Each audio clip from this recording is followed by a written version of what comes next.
baik. Di Morowali juga Pak, banyak Cina-Cina datang Pak. Ya. Saya menambahkan itu pasti senjata dari Cina. Ini ancaman. Baik. Ingat Pak. Negara akan hancur dari Cina Pak. Ya. Saya pertama kali betul Bapak kali itu. Baik, baik. Tolong perhatikan. Anak negeri cucu-cucu Ya. kita hancur. Tetapi di kemudian kemarin ketika Jenderal Gatot Nurmantio mau lengser, beliau mencegah masuknya sekian ribu pucuk senjata dari satu negara tertentu yang diimpor oleh institusi tertentu yang bukan haknya. Tapi kenapa berita itu lenyap begitu saja? Dan jangan pernah takut Pak, menyuarakan kebenaran itu tidak pernah takut. Saya pecatan kapten Pak, agar komunis itu tidak berkembang biak di negara ini. Sekarang mereka sudah merasa yang paling benar. Saya merasakan kebangkitan komunis. Komunis itu tidak boleh berkembang di negara ini. Ya. Kami sebagai mantan prajurit siap mengawal itu semuanya.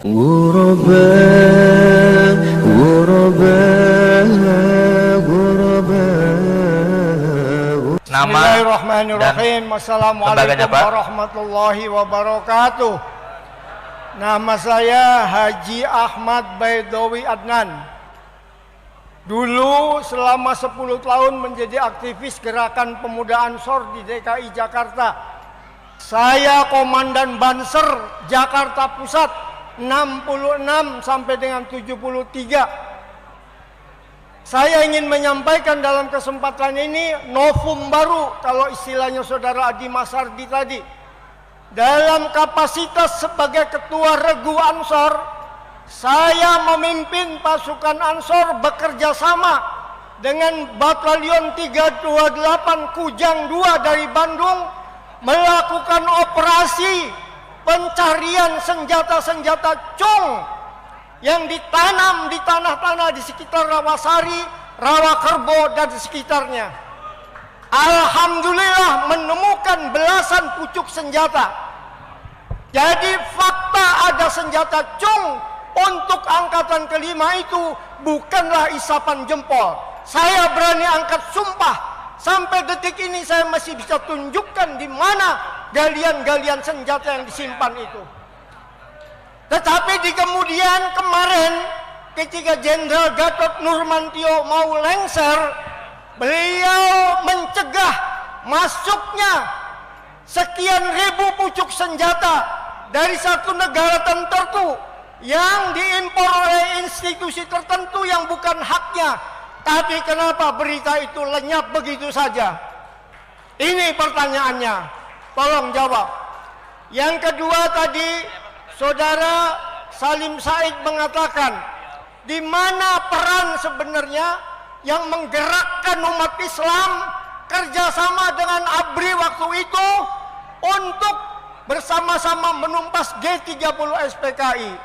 Saudara mesti tahu, Ketua PBNU namanya Haji Muhammad Subhan ZE adalah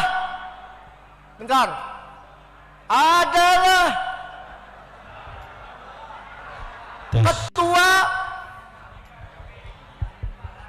Kesatuan Aksi Pengganyangan PKI yang disingkat Front Pancasila dengan Sekretaris Jenderalnya Harican Silalahi dari Partai Katolik. Tanggal 4 Oktober sudah dimobilisasi umat Islam berdemo pertama kali di lapangan Masjid Sunda Kelapa. Masjid Sunda Kelapa itu belum jadi masjid, masih lapangan. Tanggal 7 Oktober diadakan demo yang lebih besar di Taman Suropati dan resmi menuntut dibubarkannya PKI karena dia dalang daripada peristiwa G30 SPKI. Saudara-saudara, saya satu-satunya mungkin anggota KAP G30 SPKI Front Pancasila yang masih pegang kartunya. Ya, tepuk tangan. Ya. Umur saya Terima 77 tahun sekarang. Ya.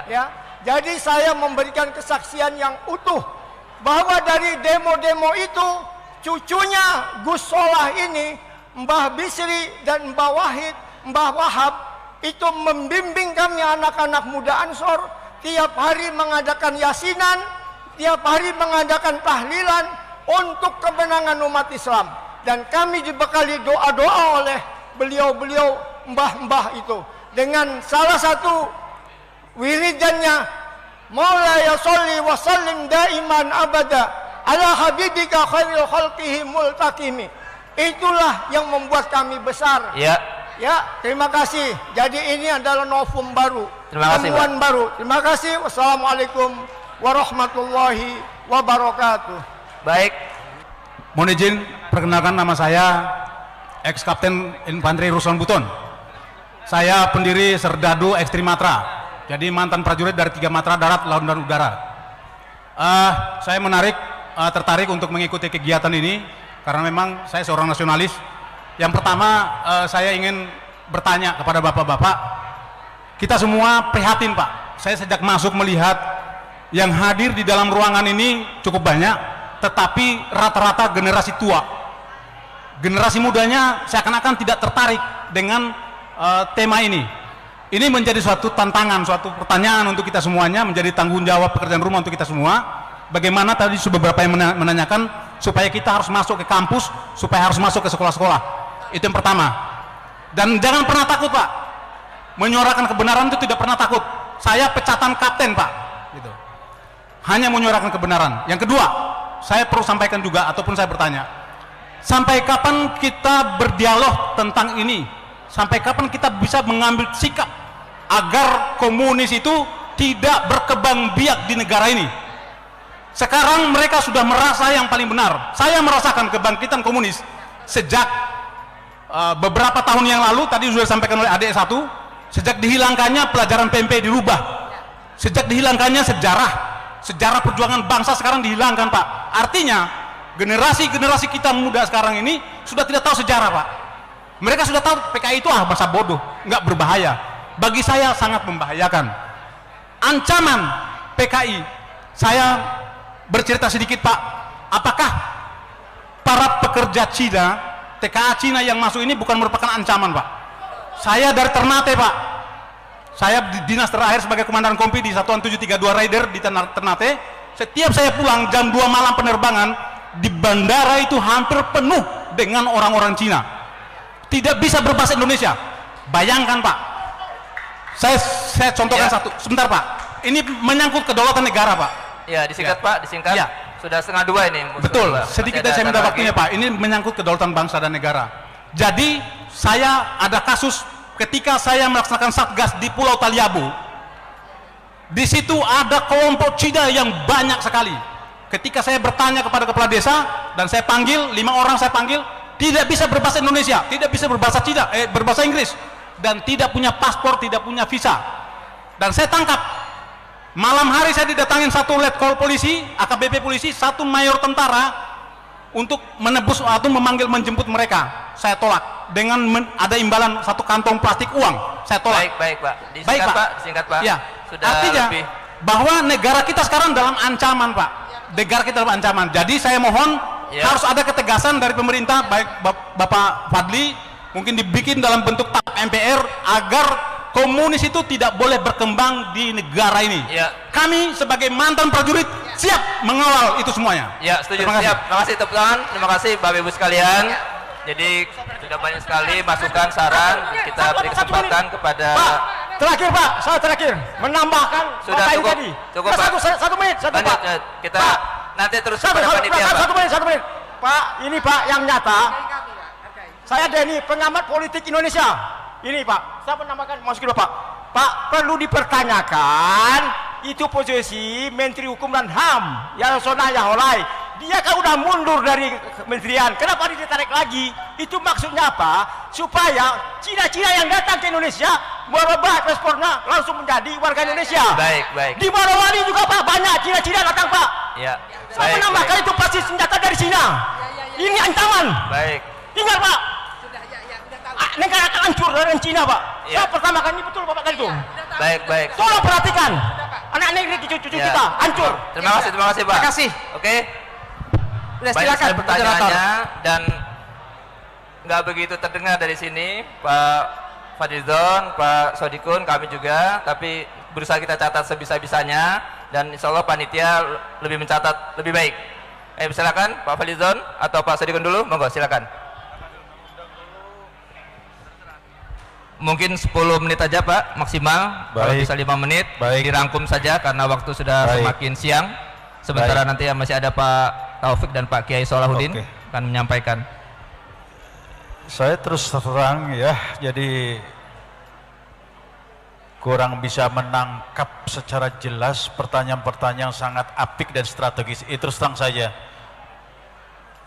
Yang bisa saya tangkap ini yang terkait, dan saya tidak akan menjawab masalah yang mungkin sangat penting, tapi karena ada gangguan sedikit, ini saya menjawab masalah yang terkait apakah kegiatan ini hanya untuk membangun opini publik atau memang mempunyai tujuan yang sebenarnya. Saya kira nanti ini panitia akan menjawabnya, tapi niatan kita, langkah ini sangat penting.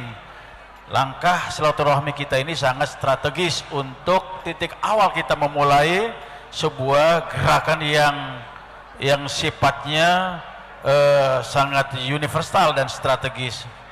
Jadi kita lebih mengedepankan seperti itu. Kemudian yang keduanya yang bisa saya tangkap, apakah PKI ini akan bangkit kembali? Ini tidak berlebihan ya. Tadi sudah saya tegaskan bahasanya PKI tidak pernah akan mati, tidak pernah akan berhenti, karena memang mereka dididik, mereka dikaderisasi, mereka memang mempunyai visi misi ke depan, misi dan misi untuk mengganti bangsa dan negara ini dengan paradigma komunismenya seperti itu. Indikasinya banyak, indikasinya sangat banyak. Jadi kita merasakan hampir bangunan-bangunan opini yang dikedepankan atau yang kita saksikan ini betul-betul mereka hadir dengan pemikiran-pemikiran yang mudah kita tangkap, yang sangat mudah kita bisa mengerti kerja siapa sebenarnya kondisi bangsa ini seperti itu. Kemudian yang ketiganya, bagaimana agar tidak berkembang? Menurut saya memang ada langkah-langkah strategis untuk seluruh daripada anak bangsa, para pemimpin, katakanlah tokoh masyarakat, tokoh agama, ini harus kita sama-sama berusaha semaksimal mungkin untuk mengantisipasi segala pemikiran. Tadi Pak Fadlizon mengatakan ajaran, tindakan, termasuk juga adalah laku-laku yang tidak lain adalah untuk melemahkan ya, untuk melemahkan, menghancurkan bangsa ini. Jadi ini sangat mudah. Jadi hampir dipastikan bahasanya PKI ini pasti akan bangkit. Ini pasti akan bangkit. Mereka tidak akan pernah berhenti. Kemudian yang terakhir, ini saya ngambil yang 4 saja, saudara moderator. Jadi kira-kira apakah acara seperti ini nanti akan lebih fokus ya mengarah kepada langkah-langkah konkret strategis. Langkah-langkah konkret strategis. Oleh karena tadi saya sarankan juga ada sebuah upaya ke depan setelah ini. Ada kerja-kerja yang lebih konkret, langkah-langkah strategis setelah kita mempetakan dulu. Setelah kita mempetakan dulu yang tadi saya katakan, ada kaderisasinya, ada militansinya, ada arogansinya, ada kulturisasinya, dan ada yang terakhir ada langkah-langkah solusinya. Bapak dan hadirin sekalian, sayang sebenarnya banyak pertanyaan-pertanyaan yang sangat menarik untuk kita berikan jawaban, tapi ini hanya saya bisa menangkap ya. Berkali-kali saya berupaya untuk mendengarkan, tapi ini percikan yang bisa saya pahami, saudara moderator. Terima kasih. Silakan Pak Fadlizon. Terima kasih.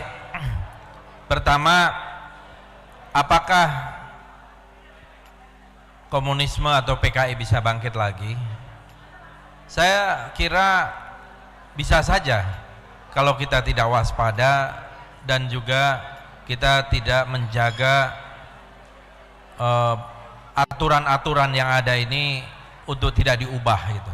Memang sudah ada TAP MPRS nomor 25 tahun 66 dan Undang-Undang nomor 27 tahun 99 yang menjaga ini.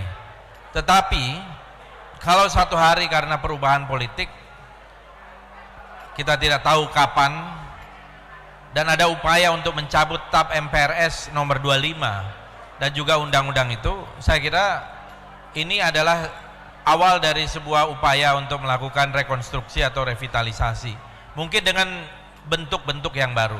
Jadi mungkin saja menurut saya, dan ini yang menurut saya akan tentu sangat membahayakan, karena pada saat itu pasti akan terjadi konflik horizontal yang akan besar gitu. Ideologi komunisme jelas adalah ideologi yang gagal dan sudah dibuktikan di mana-mana gagal. Hampir semua negara-negara komunis, kecuali tadi yang mereka bermetamorfosa dan mengubah jalan seperti di Cina maupun di Vietnam, tapi negara-negara komunis yang lain itu hancur total gitu ya. Kita tahu dulu pada waktu tahun 65-66 itu mereka yang menjadi tokoh-tokoh, saya belum lahir waktu itu, tapi saya membaca mereka yang menjadi antek-antek komunis itu disebutnya Durno Peking ya. Betul ya Pak Salahuddin? Durno Peking dulu namanya. Ya mudah-mudahan sekarang ini tidak ada lagi Durno Peking baru gitu ya, yang bisa mengembalikan komunisme dan sebagainya ke Indonesia. Tetapi saya lihat motif utama kalaupun ada upaya kebangkitan itu adalah motif dendam. Bagaimana mereka menginginkan menghapus jejak sejarah mereka di sini, kemudian mereka ingin membalaskan dendam itu, dan ini yang menurut saya sangat berbahaya.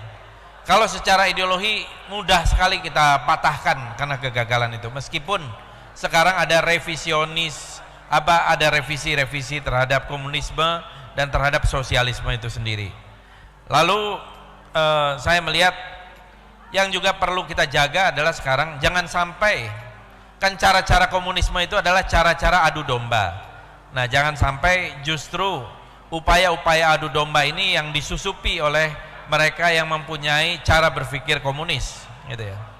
Terutama adalah mengadu domba dari sisi kaum agama.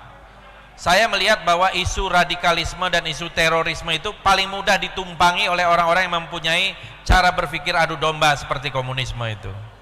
Makanya menurut saya harusnya di stop ya, bahwa kita menentang terorisme dan menentang radikalisme itu sudah pasti, tetapi kita tahu bahwa ini juga pintu masuk untuk melakukan adu domba terhadap kalangan agama yang ada di Indonesia, dan terutama ini adalah agama mayoritas. Ya, ini yang menurut saya akan sangat berbahaya. Jadi saya melihat bahwa isu ini mudah ditumpangi. Isu terorisme, radikalisme ini di belakangnya bisa orang-orang yang mempunyai, bisa ya, belum tentu, tapi bisa orang-orang yang mempunyai cara berpikir adu domba terhadap kalangan Islam terutama. Karena mereka tahu yang tidak bisa dibeli, tidak bisa dilawan oleh kekuatan kaum komunis di Indonesia adalah kalangan Islam. Itu yang terutama. Ya. Dan ini yang menurut saya sudah dibuktikan, upaya kudeta tahun 48, upaya kudeta tahun 45, ya banyak sekali organisasi-organisasi Islam, pesantren-pesantren, dan juga tahun 65 justru juga didukung oleh kalangan agama yang lain, dari kalangan Katolik, dari kalangan Kristen dan sebagainya, ikut menentang komunisme ketika itu. Karena ini melihat agama itu menjadi candu bagi masyarakat. Jadi menurut saya intinya adalah kewaspadaan dan mungkin training dulu sekali. Saya termasuk dengan Pak Taufik Ismail, dengan waktu itu masih ada Pak Himawan Sutanto, masih ada Pak Murdiono, masih ada tokoh-tokoh yang lalu, kita berkali-kali menyelenggarakan training anti komunis, dan training anti komunis itu diselenggarakan kepada tokoh-tokoh mahasiswa, tokoh-tokoh pelajar, guru-guru sejarah dan lain-lain. Cukup banyak dulu atas saran-saran dari Pak Taufik Ismail ketika itu. Tetapi sekarang kelihatannya belum ada lagi training-training serupa.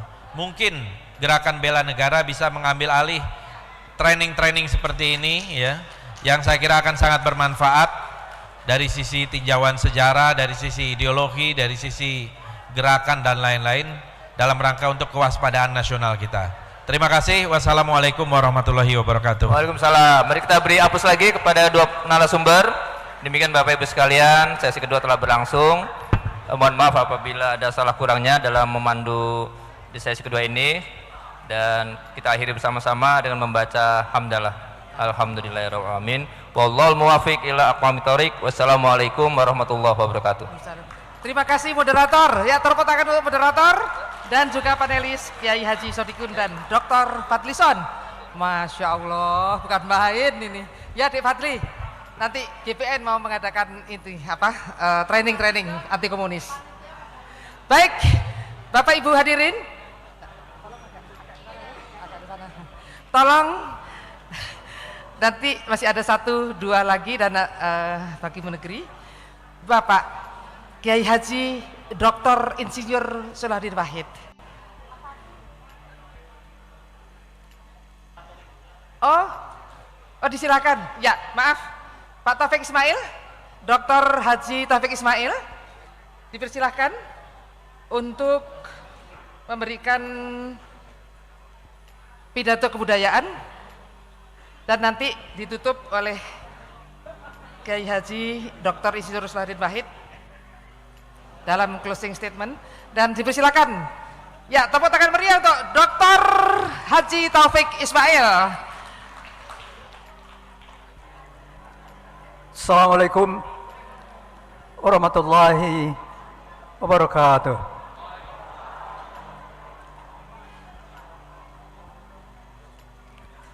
Meneropong komunisme dalam angka-angka.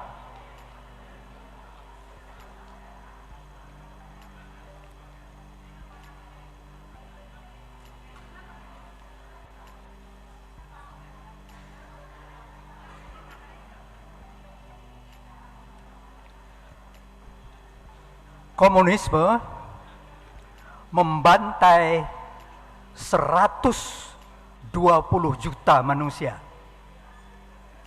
di 75 negara antara tahun 17 sampai tahun 91, rata-rata 1,6 juta setahun, 4.500 orang sehari selama 74 tahun di 75 negara. Angka-angka yang lain tidak usah diperhatikan dulu, tapi baik diingat, ideologi ini membantai 4.500 orang sehari selama 74 tahun di 75 negara. 4.500 orang sehari, lamanya 74 tahun di 75 negara. Lanjut.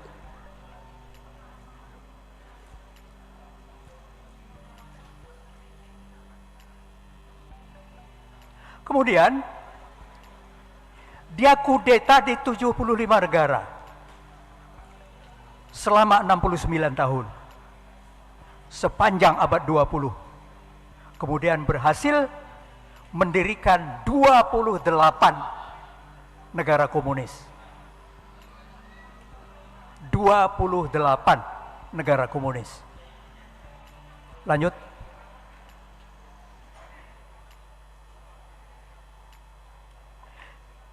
Siapa yang paling raksasa di dalam membantai manusia ini? Uni Soviet, 61 juta orang. Penduduk Pulau Jawa habis 61 juta orang. Dan Stalin sebagai pribadi pimpinan bertanggung jawab terhadap 43 juta orang. Dan 43 juta orang itu bukan ditembaki, dibunuh begitu, tidak. Mereka bekerja di kamp paksa perlu keluar setiap hari, tidak diberi makan yang cukup, kemudian mati. Dan yang mati itu berapa? 39 juta orang. Lanjut. Kalau dalam masalah membunuh, membantai, menyembelih, menembak, nah itu Kamboja. Namanya Khmer Rouge. Pimpinannya Pol Pot.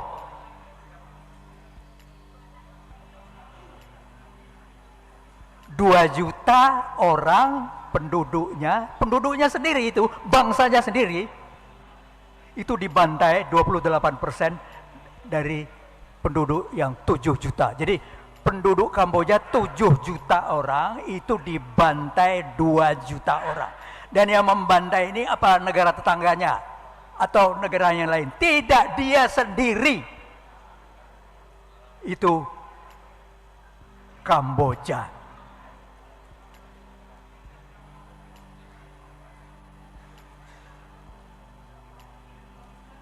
Pembantai yang ketiga, yang raksasa, RRC. 1 juta. 1 juta rakyatnya dibunuh sendiri. 1 juta.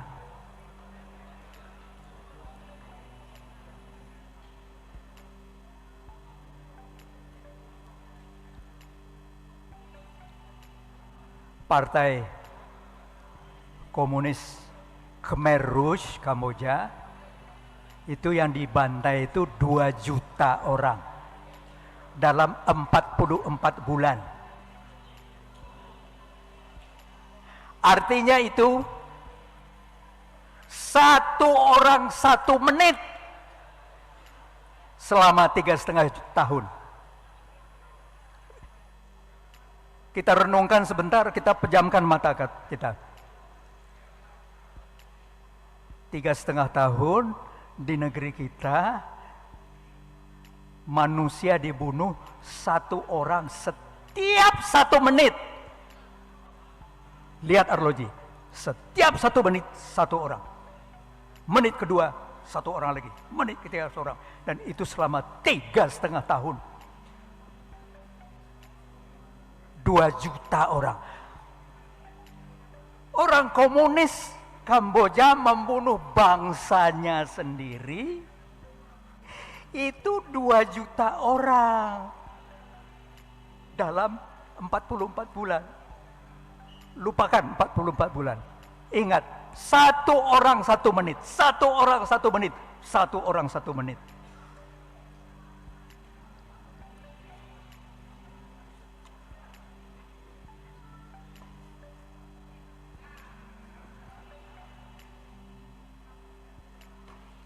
Dari tahun 17 sampai tahun 91, 74 tahun lamanya,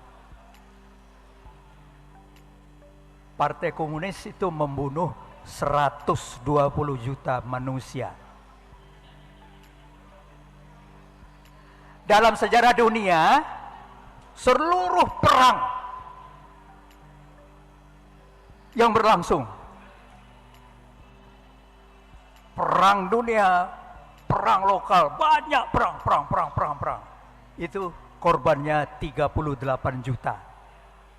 Dibanding dengan korban dari Partai Komunisme itu 1/3. Jadi ideologi ini membunuh 3 kali lipat lebih kejam dari korban perang dunia.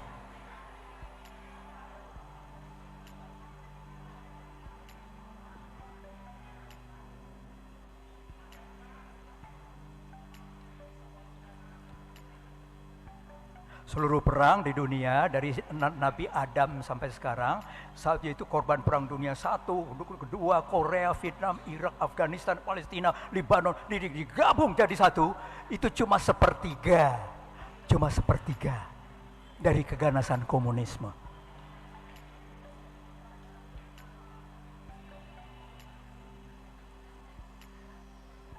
Bagaimana nasib dari rakyat di negara komunis yang 28 itu. Tentu saja mereka tidak tahan kan, mereka lari. Berapa yang lari mengungsi itu? 35 juta orang. Bisa Anda bayangkan, dari hampir 30 negara itu orang mengungsi 35 juta orang. 35 juta orang.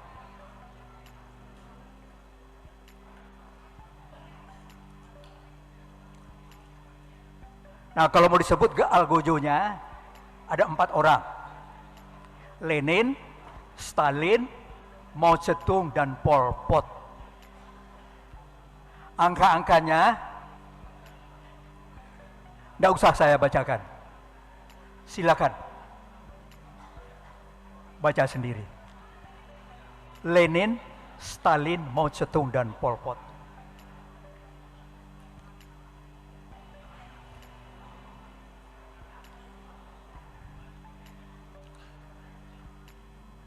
Adolf Hitler adalah pembunuh yang besar. Nah, dalam satu referensi saya menemukan, ternyata Joseph Stalin itu dikagumi habis-habisan oleh Hitler. Hitler membantai 25 juta orang, Stalin membantai 43 juta orang.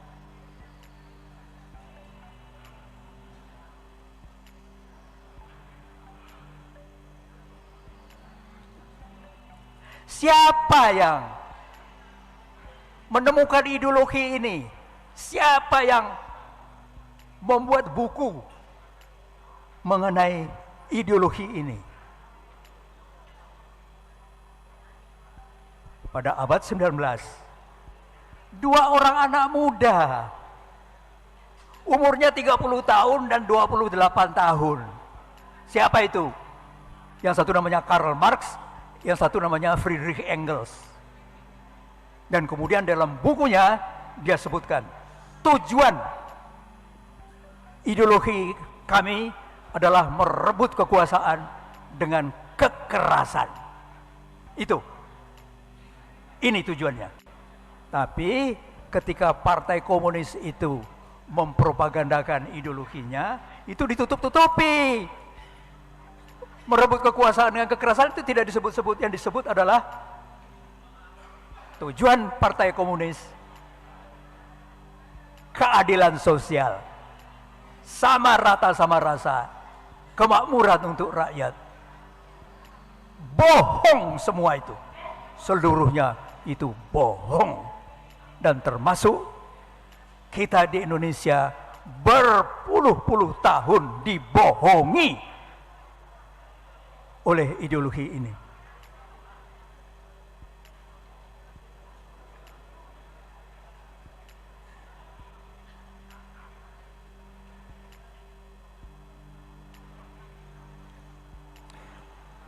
Pada tahun 91, 24 negara sosialis komunis bubar berantakan. Mereka ada 28 negara, 24 bubar. Siapa yang pertama sekali membuat pengumuman itu? Perdana Menteri Boris Yeltsin. Pada tahun 91 bulan Desember dia bikin satu pengumuman. Pada hari ini Partai Komunis Rusia saya bubarkan. Seluruh dunia terkejut. Karena apa? Karena Boris Yeltsin ini dulu ketua Partai Komunis dan kemudian dia menjadi Perdana Menteri.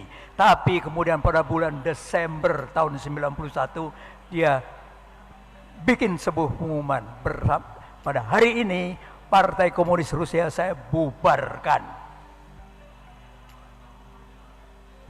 Dan sesudah itu negara-negara yang berikutnya bubar. 24 negara. Tapi RRC dan Vietnam tidak mau bubar. Tapi dia berkhianat terhadap ideologinya, dia sudah kafir terhadap ideologinya. Dia ambil jalan kapitalisme. Masya Allah, dalam waktu 10 tahun mereka menjadi makmur, menjadi kaya raya.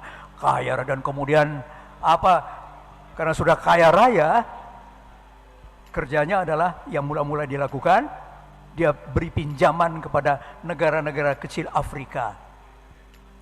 Ada 4, 5, 6 negara tidak terbayar kembali, kemudian negara-negara itu dicaplok, diambil alih. 2 negara yang terdekat dari RRC itu diincer, yaitu Malaysia dan Indonesia.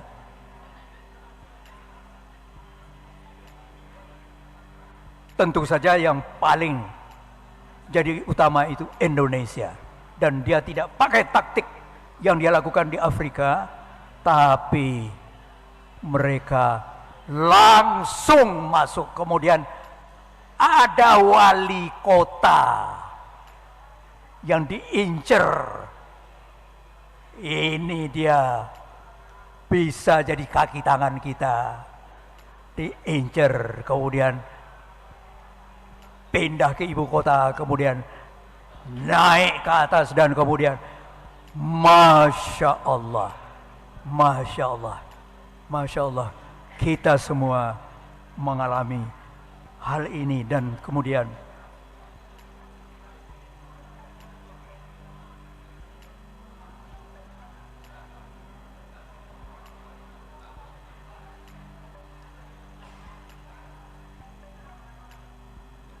bahaya itu bukan di ambang pintu.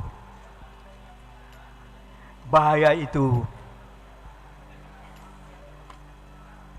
sudah ada di pinggir rumah kita, sudah ada di tengah masyarakat kita.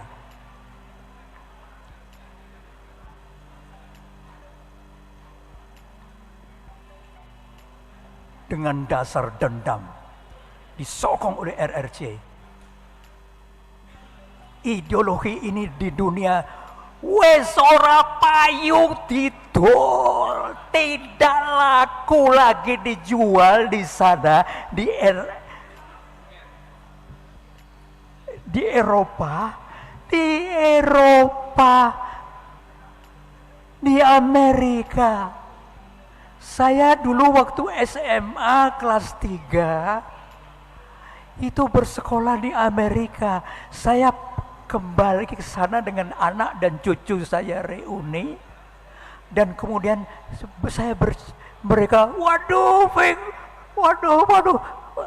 60 tahun tidak ketemu, gembira sekali, gembira. Kemudian saya bercerita mengenai bahaya komunisme. Apa kata kawan-kawan saya itu? Semuanya tertawa terbahak-bahak. Wah, Fik, kamu ini ketinggalan zaman. Komunisme kok masih kamu takuti?